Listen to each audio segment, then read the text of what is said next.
राज्यमंत्री आणि दापोलीचे तरुण तडफदार आमदार योगेशजी कदम यांनी राज्यमंत्रीपदाची धुरा सांभाळल्यापासून आपल्या मतदारसंघात विकास कामाचा उरक हाती घेत जनसेवेस वाहून घेतले आहे। आता तर राज्यातील व आपल्या मतदारसंघातील जनतेला आवाहन केले आहे की राज्यमंत्री म्हणून माझ्याकडे जी कोणती खाती वर्ग करण्यात आली आहेत त्या संबंधीचे कोणतेही प्रश्न व समस्या राज्यातील नागरिकांना भेडसावत असतील त्या संदर्भातील माहिती मला देण्यासाठी त्यांनी माझी नियोजित वेळ म्हणजेच अपॉइंटमेंट घेऊन येण्याची गरज नाही, तर त्यासाठी ते मला दर मंगळवारी सकाळी 9 ते 12 या वेळेत बाळासाहेब भवन येथे थेट प्रत्यक्ष माझी भेट घेऊन सांगू शकतात। महाराष्ट्र राज्याचे राज्यमंत्री म्हणून नामदार योगेशजी कदम यांच्याकडे गृह, शहर, महसूल, ग्रामविकास व पंचायत राज, अन्न व नागरी पुरवठा, अन्न, औषधे व प्रशासन विभाग ही खाती आहेत।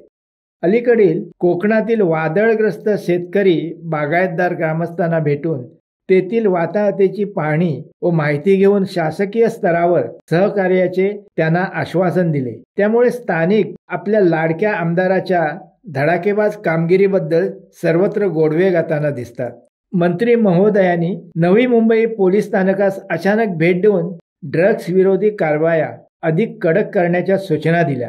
शाळा कॉलेजांमधील वाढणारे ड्रग्ज सेवनाचे गंभीर प्रकार, महिलांवरील अत्याचार, सायबर गुन्हेगारी तसेच इतर गंभीर गुन्हे व पोलीस स्टेशनमध्ये चालू असलेल्या कार्यपद्धतीचा आढावा घेतला। तसेच पोलीस बांधवांशी संवाद साधून तेथील सोयी सुविधांची विचारपूस केली। त्याचप्रमाणे गुन्हेगारी संदर्भातील अहवाल सादर करण्याचे निर्देशही दिले। योगेशजी कदम यांनी राज्यमंत्री पदाचा बेलभंडारा उचलताच कर्तव्य दक्षतेची चुणूक व तत्परता दाखवत मुंबई पोलीस आयुक्तालयास देखील भेट दिली। तेथे उच्च पदस्थ अधिकाऱ्यांसोबत मुंबईतील कायदा व सुव्यवस्थेचा आढावा घेतला। सुरक्षेच्या दृष्टीने करण्यात येणाऱ्या उपाययोजना, सायबर सुरक्षा व इतर बाबतीत यावेळी चर्चा केली व योग्य त्या सूचना अधिकाऱ्यांना दिल्या। 54 वर्षीय बॉलिवूड अभिनेता सैफ अली खान याच्यावरील अलीकडील हल्ल्यासंदर्भात आणि उलटसुलट बातम्यांचे उठलेले